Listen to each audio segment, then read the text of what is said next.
Alors, ça y est, on commence, cette fois, après cette introduction un peu marketing, euh, sur la notion de chose qui est venue comme un thème à aborder et qui est une notion très floue, très transversale. C'est voulu parce que chose, c'est d'abord une notion, un concept qui intéresse la philosophie et même un chapitre particulier de la philosophie qui est la métaphysique. Autrement dit, tout ce que je cherche à fuir dans ma pratique, pas parce que ça me fait peur, mais parce que c'est un ensemble de réflexions hautement complexes et qui peuvent intimider quand on s'y confronte au départ. Par contre, chose, c'est aussi un concept qu'on utilise très souvent. Et disons que pour l'aborder, moi, avant de parler même d'objets ou d'artefacts ou d'œuvres, c'est quelque chose que j'ai voulu interroger de manière très concrète. Et pour ça, j'ai puisé dans un ensemble de références bibliographiques, comme par exemple chez Durkheim, qui, dans ses règles de la méthode sociologique, définit la chose comme ce qui est extérieur à nous. Autrement dit, ce qui peut être appréhendé, saisi, désigné et nommé. Alors c'est important aussi de saisir, de comprendre que cette chose, ça c'est le genre de graphique que je fais pour bien comprendre que c'est compliqué. Moi-même, je ne comprends pas ce graphique que j'ai fait, mais c'est pour signifier que derrière cette complexité, en fait, il y a quand même moyen de s'emparer d'axes de définition qui puissent se permettre de développer une pensée. Durkheim, donc en sociologie, a une approche, une épistémologie, donc une posture scientifique, qui dit que le fait social doit être appréhendé comme une chose, autrement dit comme quelque chose qui puisse être traité par le prisme des sciences.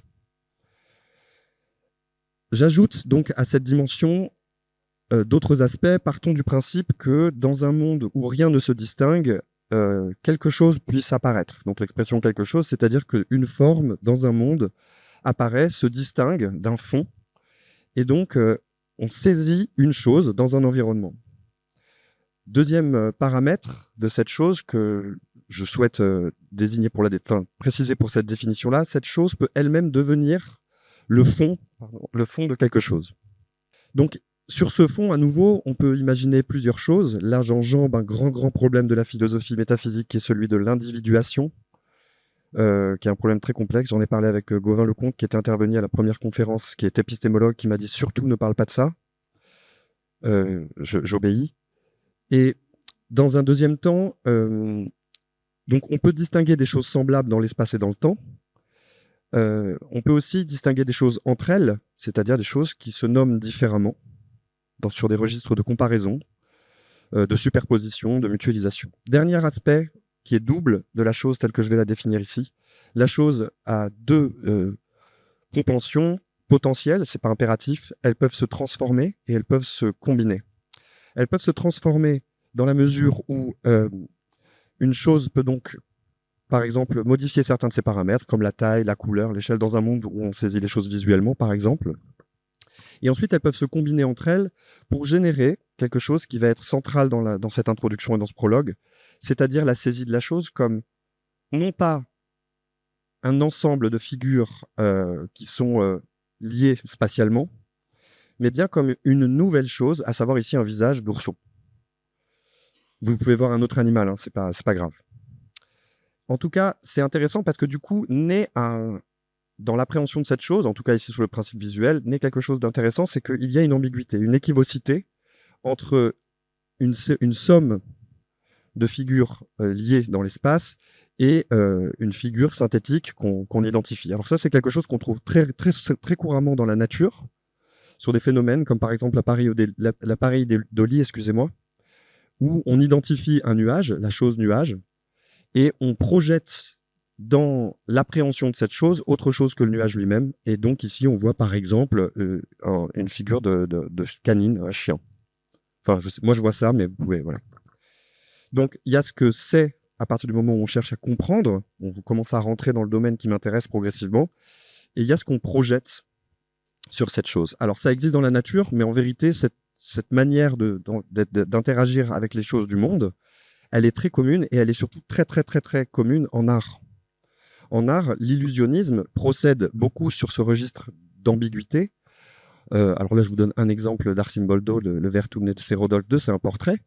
Mais en vérité, on pose la question pour presque décider comment est structuré le sujet dans cette composition, soit comme un amas, une concaténation de fleurs, de légumes et de fruits, ce que ça pourrait être pour désigner vraiment comment se compose la chose, composition pris en sens de être en assemblage, mais aussi composition au sens artistique de moteur de la création, soit comme un portrait. Donc cette équivocité, elle nous amène naturellement un nouveau type de problématique qui sera central ici, puisque je vous ai promis, encore une fois, comme la dernière fois Zelda, là j'ai très envie de parler de Jurassic Park. Et pour ce faire, parce que c'est un exemple appliqué qui m'intéresse énormément, je voudrais vous proposer d'interroger cette équivocité autour d'une notion centrale sur laquelle je travaille particulièrement en théorie musicale, puisque c'est mon domaine de prédilection en recherche, c'est la question de la partition. Et j'essaie d'interroger quelles sont les caractéristiques, j'essaie de me demander quelles sont les caractéristiques de la partition que l'on peut retrouver dans d'autres éléments du monde, par exemple des choses. Voilà. Et j'interroge la possibilité de saisir un fossile comme une chose, partition. Alors, dans mes premières recherches, avant de céder à la tentation de Spielberg, j'ai proposé quelques tests, en particulier en demandant à ChatGPT de générer des fossiles, de les inventer avec des prompts très naïfs, très simples. C'est-à-dire que je n'ai pas cherché très loin, je lui ai dit est-ce que tu peux inventer un fossile de dinosaure dans un contexte particulier. Ce n'était pas des prompts très élaborés en tout cas. Et ça m'intéresse énormément parce que j'ai tout de suite constaté que, en tout cas, à ce niveau d'information que j'intégrais pour ChatGPT, j'avais affaire à des fossiles qui, je trouve, prenaient la forme presque d'une chimère. Une chimère, c'est quoi ? C'est-à-dire un ensemble fragmentaire, recomposé, disparate, qui est réassemblé dans une figure existante. Donc c'est une invention, mais c'est une invention qui part d'existants, fragmentés, décollés, et qui sont réassemblés dans quelque chose de nouveau. Autrement dit, j'identifie le fossile aussi, parce que j'identifie des fragments du fossile. Dans cet exemple-là, je ne fais pas de généralité, évidemment, sur ChatGPT, ça vous en parlerai avec Laura, qui est bien plus experte que moi. Donc ça, c'était un premier test pour se dire, OK, un fossile, comment je le nomme, comment je le définis simplement et comment ça surgit en image et qu'est-ce que ça va me proposer. Donc ça, c'était vraiment une idée intéressante pour moi à interroger. Alors, dès lors qu'on est en train de se demander qu'est-ce que je projette sur la chose, on est dans un registre particulier d'une discipline qui s'appelle l'herméneutique. L'herméneutique, c'est une science, attention avec ce mot ici, disons une pratique presque intellectuelle qui consiste à essayer de saisir les modes d'interprétation en vue d'une seule chose, puisque c'est une tradition, l'herméneutique c'est vraiment quelque chose qui s'ancre dans une tradition de la philologie. L'herméneutique cherche à comprendre. L'objectif final, c'est la compréhension. Et évidemment, moi ça m'intéresse, mais dans la création artistique, disons que la compréhension c'est une chose, et en même temps, j'imagine qu'il y a d'autres paramètres dans la création et la conception que le simple fait de devoir comprendre la chose. Donc, et surtout que vous allez voir en musique, c'est très difficile de dire qu'on comprend le texte. C'est un autre type d'interprétation. Un pianiste qui joue une œuvre, qui joue une partition, il y a peut-être quelque chose du comprendre, je ne le prononce pas définitivement, mais j'émets l'hypothèse qu'il y a autre chose. Alors, je reviens aux fossiles de dinosaures. Dans Jurassic Park, donc, la question est la suivante, ma problématique est très simple. Est-ce que j'ai déjà vu un dinosaure ou, si je transpose dans la diégèse, dans la fiction, est-ce que les personnages voient vraiment un dinosaure? Alors moi, je me concentre sur le raptor, qui a vraiment fait une polémique scientifique assez drôle en 93 à la sortie du film, puisque le film, au début, présente une scène de fouilles paléontologiques dans lesquelles Alan Grant et Ellis Sattler, qui sont les deux paléontologues, découvrent un fossile de ce qui va se révéler être, en tout cas dans le film, un raptor. Alors nous, on s'intéresse, il ne s'agit pas de faire les maniaques qui corrigent les fautes de français ou qui corrigent tout. Vous avez ces espèces de manies qui disent non, ils se sont trompés. C'est pas ça, parce que comme on est dans la fiction, ce qui m'intéresse moi justement, c'est de dire, partons du principe que c'est une version de raptor. C'est une version qui certes ne va pas correspondre déjà à l'état de fossile, à ce que la paléontologie de l'époque déjà, puisque déjà à l'époque, en 93, la paléontologie avait déjà estimé que le raptor du Jurassic Park était beaucoup trop grand, déjà dans sa version fossile. Donc avec un décalage, et en même temps, bon, pourquoi pas, sinon, si le Vélociraptor avait été dans sa forme, j'allais dire, valide scientifiquement, paléontologiquement, peut-être que le film aurait été un petit peu plus comique, j'entends dans les scènes parce que vous allez voir qu'un raptor, c'est pas du tout comme ça en vrai, c'est une genre de grosse dinde avec des plumes, enfin, dans ce qu'on en sait, parce qu'une fois de plus, vous allez voir, ce que je cherche à dire, c'est qu'il y a des versions du raptor, et il y a des versions scientifiques du raptor. Alors, Donc ce fossile, il est interprété à partir de protocoles dans le film scientifique. C'est-à-dire que dans le film, il prétend d'un degré de scientificité. Ces paléontologues respectent des principes de la paléontologie. Toutes les informations qu'ils donnent, a priori, on adhère dans la fiction à l'idée qu'ils ont raison de le faire parce que c'est des experts du fossile. Donc ils vont dire effectivement, c'est féroce, ça court très vite, ça sait ouvrir les portes. Et tout ça, on adhère parce que c'est important pour le récit. Mais elle est en contradiction au moins partielle avec les découvertes paléontologiques de l'époque. Et ça m'intéresse. Du coup, le raptor de Jurassic Park, il ressemble à ça.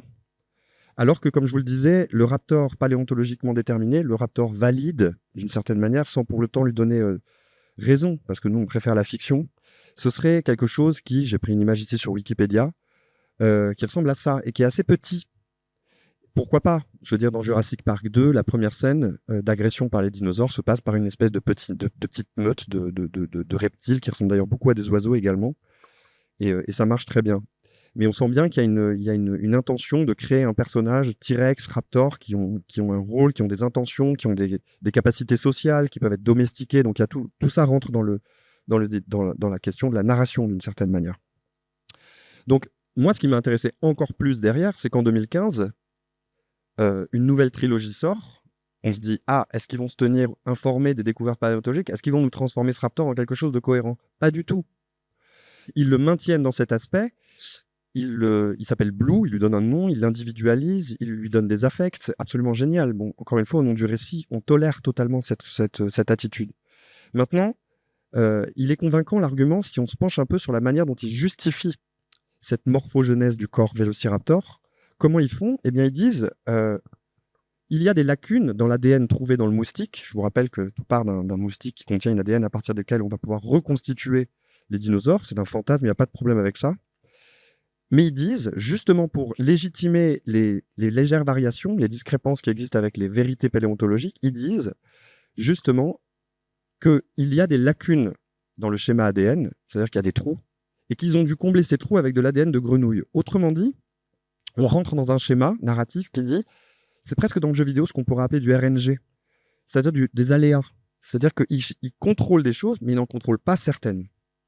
Et ça, évidemment, ça permet à l'intrigue de devenir quelque chose dans lequel l'accident peut arriver. Et ce sera d'ailleurs dans Jurassic World en 2015 l'argument très fort en faveur justement d'une intrigue dans laquelle on cherche absolument à dominer l'ensemble du règne dinosaure avec des mutations génétiques. Vous n'êtes pas obligé de voir la nouvelle trilogie, elle est moins intéressante. Donc ce schéma-là, moi, m'intéresse particulièrement maintenant si je me dis quelles sont les règles scientifiques dans le film qui mènent à cette forme de dinosaure. Mais surtout, qu'est-ce que ça veut dire est-ce que ça veut dire que ce dinosaure est faux?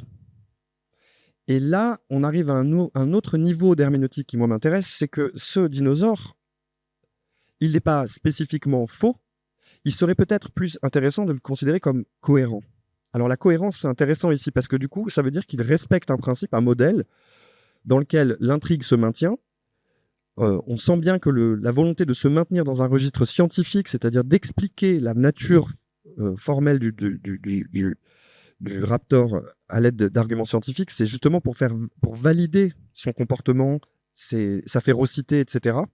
Et même si ça marche pas en vrai, dans le récit ça marche, en tout cas c'est intéressant qu'ils utilisent l'argument scientifique pour faire valider ce raptor-là. Je vais bientôt terminer, je voudrais justement dire maintenant, si on considère ce fossile comme une partition, il existe dans l'herméneutique musicale, c'est-à-dire, alors là il y a toute une bibliographie à la fois passionnante et parfois un peu rébarbative, sur la question de savoir justement de quoi relève l'interprétation d'une partition. Précisément, ce fossile, il peut être lu comme une version, et il y a quelque chose en musique qui est très important, je ne sais pas si parmi vous il y en a qui pratiquent la musique, en tout cas d'après texte ou partition, c'est qu'il existe dans l'interprétation musicale ce qu'on appelle de l'agogique. A-G-O-I-G-I-Q-U-E. Donc l'agogique, c'est quoi? Ça va être la liberté, l'autorisation de frôler en résistance avec les paramètres mécaniques de la notation. Autrement dit, vous avez ce que vous impose l'écriture partitionnelle, et dedans, vous avez aussi un manque, des lacunes d'informations. Vous n'avez pas toutes les informations, il y a des choses qui ne sont pas écrites. Et surtout, il y a des choses qui sont très relatives dans une partition musicale. Par exemple, pianissimo. Pianissimo, dans une partition musicale, ce n'est pas quelque chose que vous pouvez préciser pour l'interprète. Sinon, vous faites intervenir un ensemble de dispositifs mécaniques et c'est super, il n'y a pas de problème avec ça. Moi, j'adore aussi. Mais ce que je veux dire par là, c'est que l'idée qu'on se fait de l'interprétation humaine de la musique réside aussi précisément dans cette potentielle liberté qu'on a de jouer avec certains paramètres de partition, pas faire n'importe quoi. Si je prends cet exemple du boléro de Ravel précisément, c'est pour vous dire qu'une partition, vous pouvez faire n'importe quoi, ça a été fait par Nanjumpak, etc., avec Fluxus, il y a des tentatives de prendre des partitions et de les faire péter dans tous les sens en termes d'interprétation, et je trouve ça super. Par contre, maintenant, ce qui m'intéresse aussi, c'est de voir que jusqu'à quand ça tient en termes de variation, de frôlement, de résistance, et qu'on se maintient dans les impératifs de l'œuvre, d'une certaine manière. C'est ça qui rend l'herméneutique passionnante en art, c'est que précisément, elle ne vise pas que le comprendre, elle vise aussi la manière dont on peut, d'une certaine manière, esquiver le mode de la compréhension. Donc la partition, elle va être explicite théoriquement, close, parce que d'une certaine manière, si on était un orchestre, il faudrait qu'on s'entende tous sur le texte du boléro de Ravel. On lit tous la même partition. Donc d'une certaine manière, même si on procédait aléatoirement, qu'on avait les connaissances pour, on se mettrait à jouer le boléro, et bon, il y a de fortes chances que ça sonne pas très bien, mais d'une certaine manière, on reconnaîtrait dans la finalité, dans sa version orchestrale, quelque chose du boléro, parce qu'on a les connaissances pour. J'entends ici, partons du principe qu'on a les connaissances théoriques et techniques. On est tous de très bons musiciens, n'est-ce pas? Et dans un second temps, donc elle est close, cette partition, elle est verrouillée par la notation, la grammaire, etc. Et dans un second temps, il y a aussi, dans cette partition, quelque chose qui ouvre la possibilité de faire autre chose. Tout ça, je le résume de manière très simple, c'est des éléments presque basiques de l'herméneutique, mais c'est de dire, il y a un boléro de Ravel, c'est celui de la partition, qui nous oblige à respecter la notation, et il y a une infinité de boléros de Ravel. Il y en a un qui commence toutes les 10 secondes, je crois. Enfin, c'est le genre de statistique qui me fait toujours un peu rire sur Terre. Mais il y a autant de boléros de Ravel que d'interprétations. Et donc, là, dans ce cas-là, on parle de version. Je crois que le fossile procède exactement pareil. Et qu'est-ce que je veux dire par là? Ça veut dire que la version du Raptor de Jurassic Park est une version qui est certes fictionnelle, mais c'en est une quand même. Et c'en est une qui, certes, ne trouve pas de légitimité scientifique sur la façon dont on a de comprendre le Vélociraptor, mais c'est une version qui est, pardonnez-moi de le dire, poétique presque. Même si, une fois de plus, vous voyez bien qu'on est à l'intersection entre la vérité scientifique et un délire narratif qui veut que le raptor soit féroce, méchant et qu'il puisse ouvrir des portes. C'est très important, sinon il n'y a pas cette scène qui est absolument incroyable dans le film. Donc, l'herméneutique qui part des arts, elle défend donc la compréhension, c'est-à-dire il faut connaître le système, il faut une théorie. Alors, c'est pas une science, bien sûr, mais c'est ce modèle-là, d'où l'idée d'ailleurs que l'herméneutique revendique un statut de science de l'interprétation. Et en même temps, il faut que, ça c'est un peu pareil, comme je vous dis, qui revendique la science de l'interprétation épistémologique, c'est-à-dire que s'il faut que ce soit rigoureux, c'est exactement comme dans Jurassic Park, Alan, qui essaye de dire, mais attendez, c'est scientifique ce qu'on fait, on est des paléontologues. Toutes les sciences naturelles historiques revendiquent une forme de légitimité scientifique, en tout cas sur le plan épistémologique, c'est quelque chose qui se veut rationnel. Ça existe dans la théorie musicale. Maintenant, ce qui nous intéresse précisément, c'est cette variation liée à l'acte d'interprétation. Si la chose objet, si la chose partition existe, c'est parce que justement, elle a cette capacité. Donc là, j'ouvre après sur le panel des contributeurs, il me tarde de les entendre, et je conclurai là-dessus. Évidemment, c'est parce que la nature d'une chose, dès lors qu'on l'aborde, c'est d'être explicite dès qu'il y a consensus, parce qu'on connaît les règles, et c'est aussi, d'une certaine manière, s'accorder sur le fait qu'il va y avoir équivocité, ambiguïté et variation de sens. Et j'allais dire, une des forces de l'herméneutique dans l'art, c'est de pouvoir osciller entre les deux, parce qu'il ne faut pas prendre parti pour une posture ou pour une autre. Mais il est clair qu'il n'y a aucune raison de s'énerver contre Jurassic Park quand il propose un raptor qui est paléontologiquement caduque. Il faut plutôt se dire, c'en est une version qui permet le récit. Et ça, c'est des pistes, si vous voulez, je conclue sur quelque chose d'un peu abscon, mais c'est des pistes, évidemment, pour se demander si les objets du monde, si la manière dont on transforme le monde, que ce soit en art ou en design, ça ne doit pas prendre en compte ces variations d'appréhension. Voilà. Je vous souhaite une très bonne soirée et on accueille tout de suite Laura Cohen.